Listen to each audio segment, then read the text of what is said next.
St. Francis of Assisi went through a very difficult time. Survived. He became very sick, near death. And when he came out of it, he had a different perspective. But more than that, he began to live a different life. That's what suffering often does. It changes us. And so, he took all of his wealth, actually his father's wealth, and threw it out the window, literally. His dad was not too happy with that. And so the tension between them grew and grew, and finally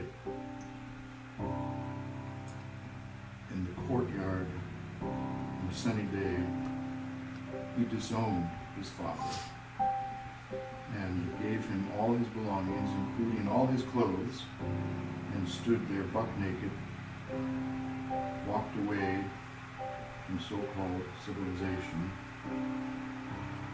and entered the forest. Life became new.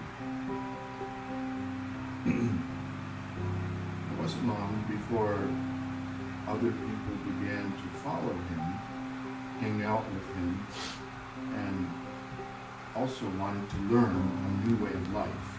So not just a new way of thinking or a new perspective, but a new way of living in the world. And so right away, they began to hang out with lepers and with outcasts in the community. And they began to beg for food.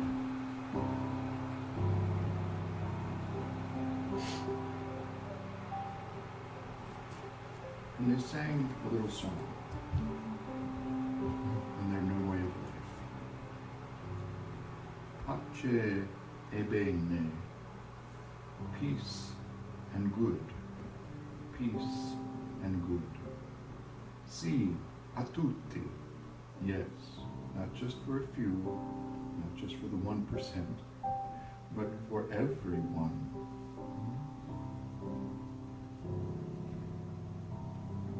O Francesco, O Chiara, O Francis, O Claire.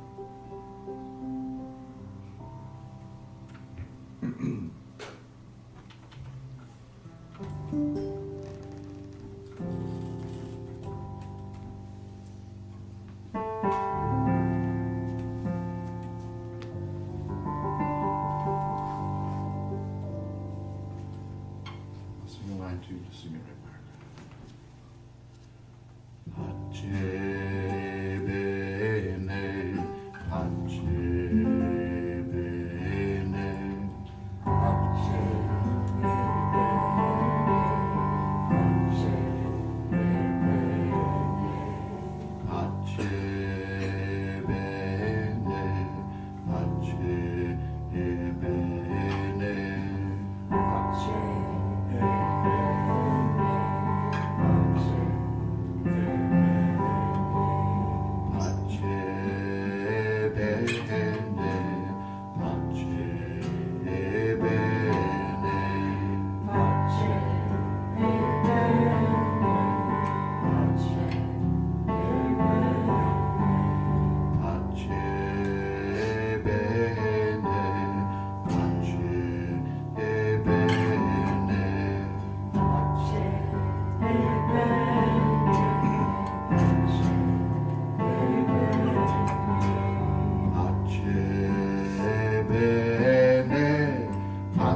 Can't do it. Sorry. Too much congestion in the throat.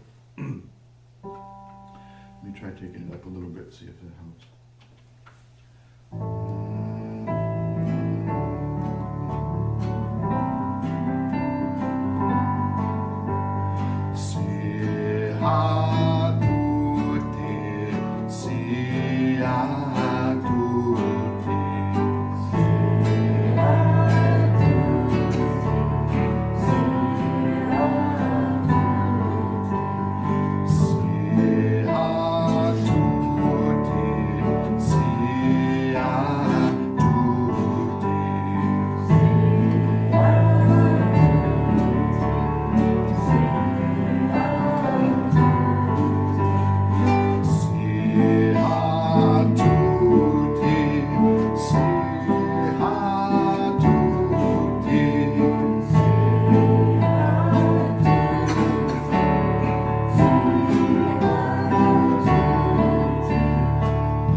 When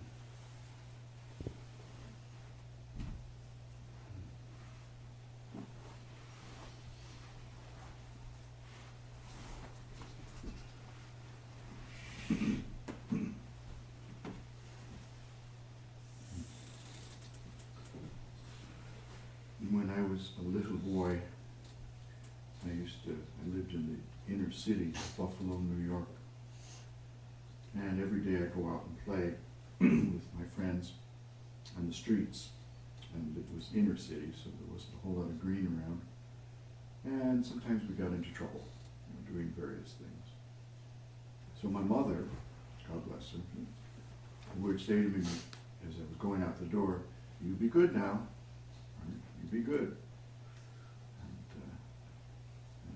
I can't remember my response, but I remember her words. And to this day, that's what I say to the cats. I mean, I leave the cabin in the morning, they're still in, I say, "You guys be good now, be good." Some things do stick. Once upon a time, Jesus was approached by some well-meaning person, and this well-meaning person said to Jesus, "Good teacher, what should I do with my life?"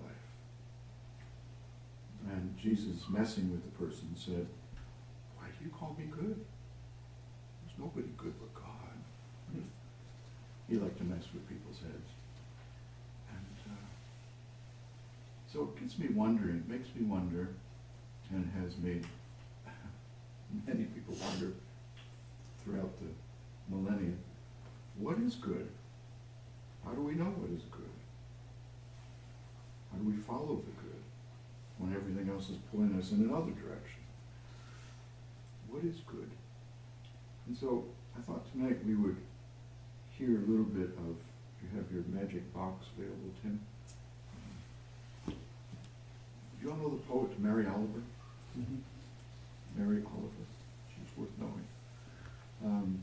She died recently, and but before she did, she left us a whole wondrous repertoire of poetry.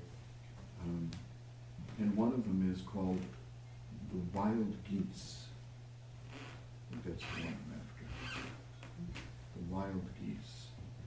And of course, the wild goose is, in Celtic lands, especially in Scotland, the wild goose is a symbol of the Holy Spirit, the Spirit of God. But she writes this poem called The Wild Geese, and it's very, very good.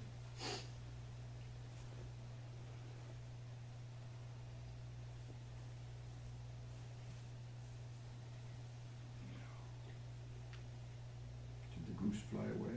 Well, it's covering it up with ants at the moment. Great. Use Brave browser, you don't get that. Well, I don't normally have trouble with. Yes, there we go. Reading. Please. Wild Geese by Mary Oliver. You do not have to be good. You do not have to walk on your knees for 100 miles through the desert repenting. You only have to let the soft animal of your body love what it loves. Tell me about despair, yours, and I will tell you mine. Meanwhile, the world goes on. Meanwhile, the sun and the clear pebbles of the rain are moving across the landscapes, over the prairies and the deep trees, the mountains and the rivers. Meanwhile, the wild geese, high in the clean blue air, are heading home again. Whoever you are, no matter how lonely, the world offers itself to your imagination, calls to you like the wild geese, harsh and exciting, over and over announcing your place in the family of things.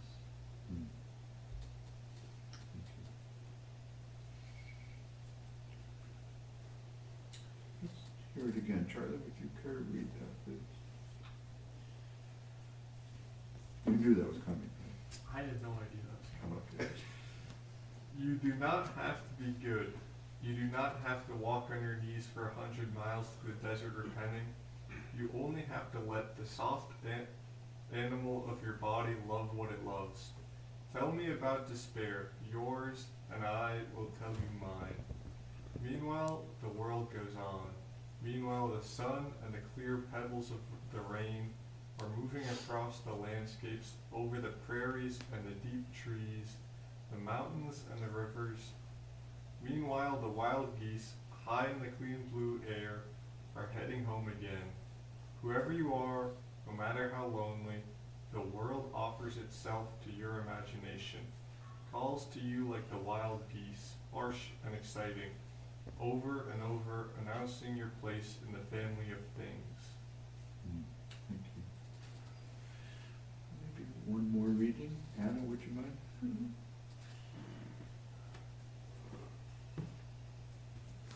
You do not have to be good. You do not have to walk on your knees for 100 miles through the desert repenting. You only have to let the soft animal of your body love what it loves. Tell me about despair, yours, and I will tell you mine. Meanwhile, the world goes on. Meanwhile, the sun and the clear pebbles of the rain are moving across the landscapes. Over the prairies and the deep trees, the mountains and the rivers. Meanwhile, the wild geese, high in the clean blue air, are heading home again. Whoever you are, no matter how lonely, the world offers itself to your imagination, calls to you like the wild geese, harsh and exciting, over and over announcing your place in the family of things. Thank you. Any response from anyone regarding The Wild Geese by Mary Oliver?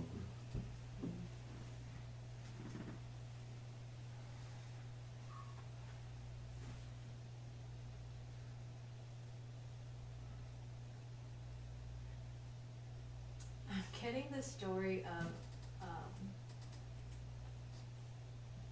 Goldilocks and the Three Bears. Okay. As you're calling, let's say you are the geese, you're saying, is this home? Is this the place? Is this it? Is this good? Is this bad? Should I stay here? Should I go? Is this too hot? Is this too cold? And the geese for me represents shifting different levels of perspective on your journey.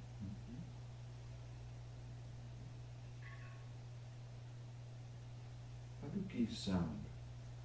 Can anybody do a goose impersonation? Yeah, yeah. It's funny, I thought I heard geese this morning, it wasn't, but I'm so used to hearing them where I used to live. Occasionally we hear them here, Yeah. and they're flying wherever they're flying. They've got a call to the other ones. Any other thoughts on The Wild Geese by Mary Oliver?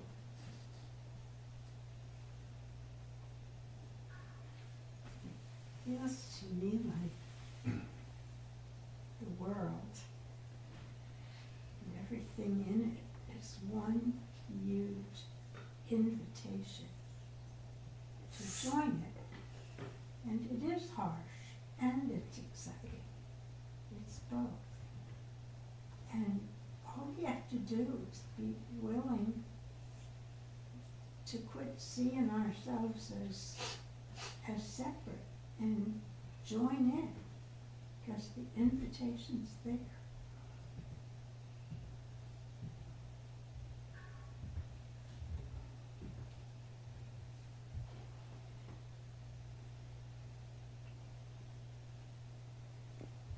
Any other thoughts?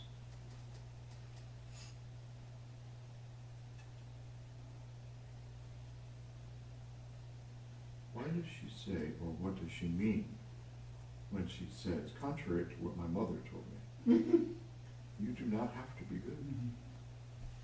What does she mean by that? Think outside the box. Think outside the box that defines goodness. Right. Maybe goodness is much bigger and broader and beyond what we define it as. Right? Touch the hot stove. Go ahead and Right. be rebellious, learn, explore, make mistakes. Right. Eat before you swim. Just jump off the cliff and see what And happens. see what happens. Whoa. Whoa. Oh, there's more personality. It's funny. Have you ever seen the film, Jim Henson film called The Dark Crystal? No, but I've seen Labyrinth. Okay. Well, The Dark Crystal is a Jim Henson film about the Skeksis and the Gelfling. Do you know this?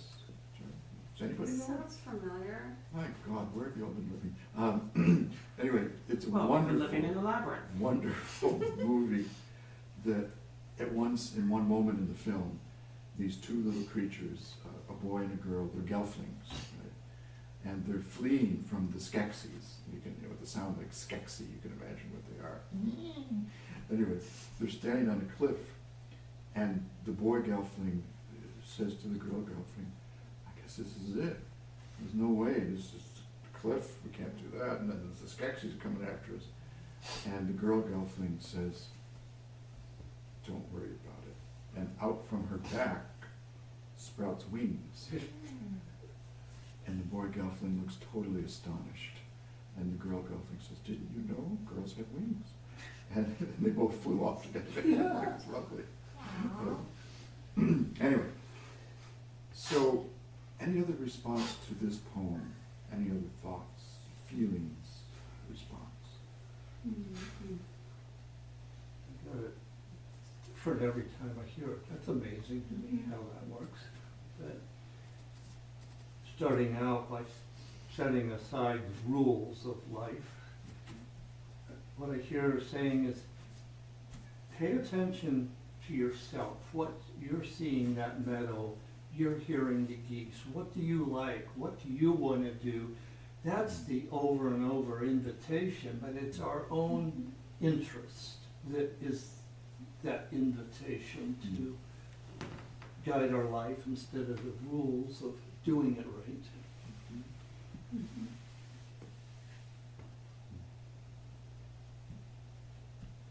Why does she speak of despair? I mean, I'd be perfectly happy if she didn't even use the word. You know, wild geese, love that. Don't have to be good, that's cool. Where does this despair suddenly appears? Like, boom. Why does she even mention it? It's part of life. Okay, can you say more about that? Why there? Why in the poem?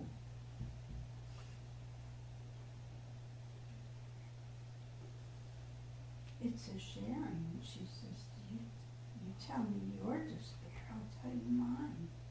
That's what she says. It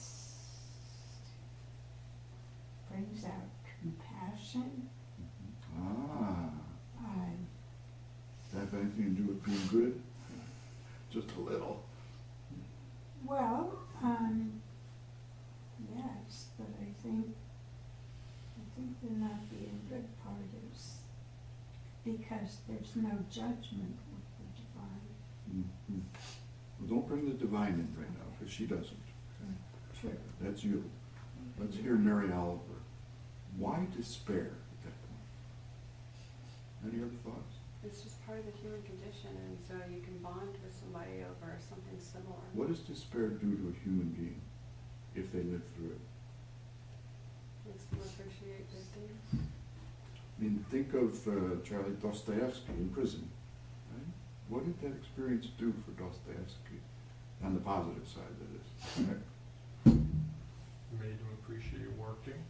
Did. Did it give him the sense of compassion for others too? Yeah. Especially the poor, the criminals. Yeah. Despair, that experience of suffering like that, opens up, if we survive it, sometimes we don't, but when we do, it transforms us. And particularly when it's shared, but it's really important to enter into that, to acknowledge that suffering, that human suffering. It's very Christ-like. And then out of the suffering, things change.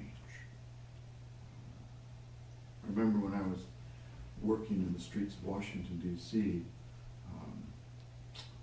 I was a musician for a homeless shelter, And it's embarrassing to say, but I had problems shaking hands with people on the street. You know, I was this young-ish guy who grew up white, No privileged, basically privileged. And so, you know, the people on the streets, many of them were people of color, and they had a rough life, really rough life. And, but something compelled me, it wasn't me, it was something else, compelled me to knock on their door one day because they needed a musician. I said, yeah, I could do that. What I didn't know was how that would transform me from a very self-centered person, unaware, separate kind of person, to something else that was better. And still going on, of course, but that was a key moment. And after being in that environment for a number of years, not only was I able and really wanted to shake hands, but I couldn't walk down the hall without getting hugs, and I couldn't walk down the hall without me hugging people. You know, it was a transformative kind of experience. But it was coming into contact with human beings who were suffering in ways that I could not imagine, and becoming friends. And that was really, really important. So, let's hear the poem one last time. Could we do that? One last time. Mary Oliver, The Wild Geese. Who wants to read?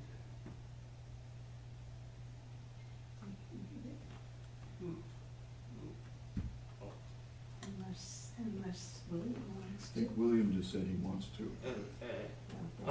If nobody else wanted to, then I would. Well, you've got a nice voice, so go ahead. Well, you do not have to be good. You do not have to walk on your knees for 100 miles through the desert repenting. You only have to let the soft animal of your body love what it loves. Tell me about despair, yours, and I will tell you mine. Meanwhile, the world goes on. Meanwhile, the sun and the clear pebbles of the rain are moving across the landscapes, over the prairies and the deep trees, the mountains and the rivers. Meanwhile, the wild geese, high in the clean blue air, are leaving and heading home again. Whoever you are, no matter how lowly, the world offers itself to your imagination, calls you to be like the wild geese, harsh and exciting, over and over, announcing your place in the family of things. Nice, Thank you, William. William. Thank you. Took me to a Midwestern adventure. He's wearing cowboy hat now. That was lovely. Thank you, William. Oh, you should see mine. We'll close with a song.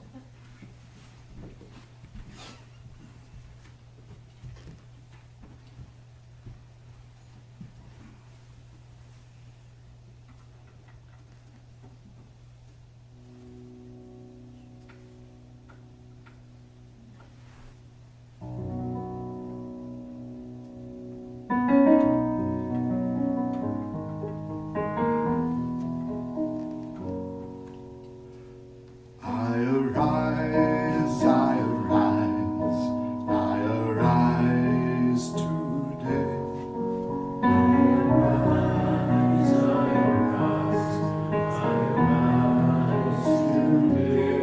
Oh, I arise, I arise, I arise today.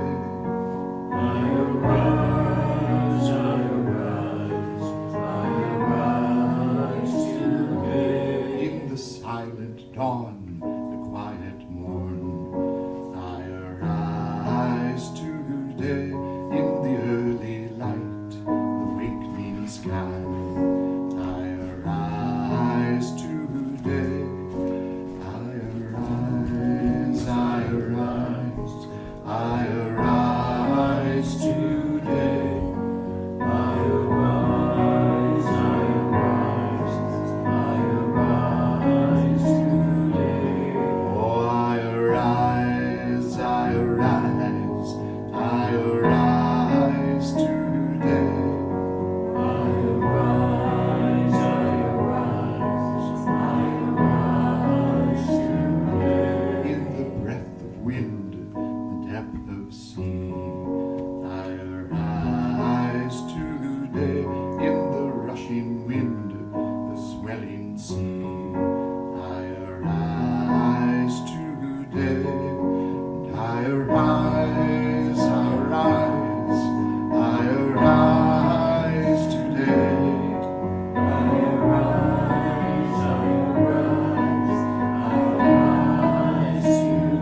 I arise, I arise, I arise today. I arise, I arise, I arise today. In the singer's song, in the dancer's dance, I arise today. In a strumming string, a beating drum, I arise today. In a piper's air, a fiddler's tune, I arise today.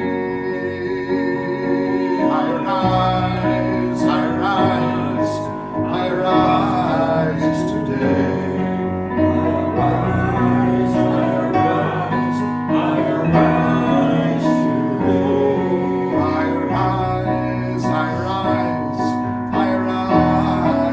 today.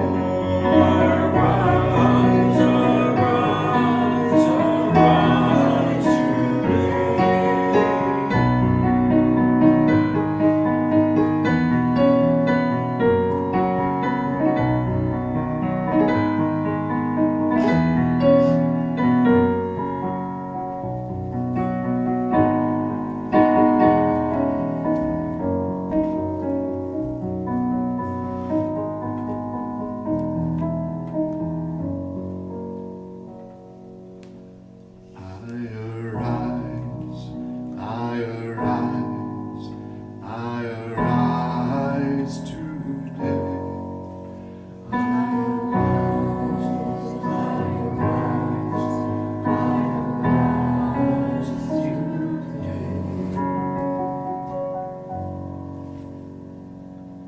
At the close of this day, we give you thanks.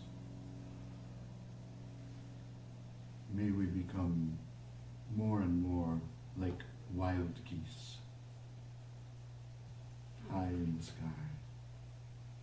low in the earth, free, more free, making loud, obnoxious sounds. May it be so. Amen.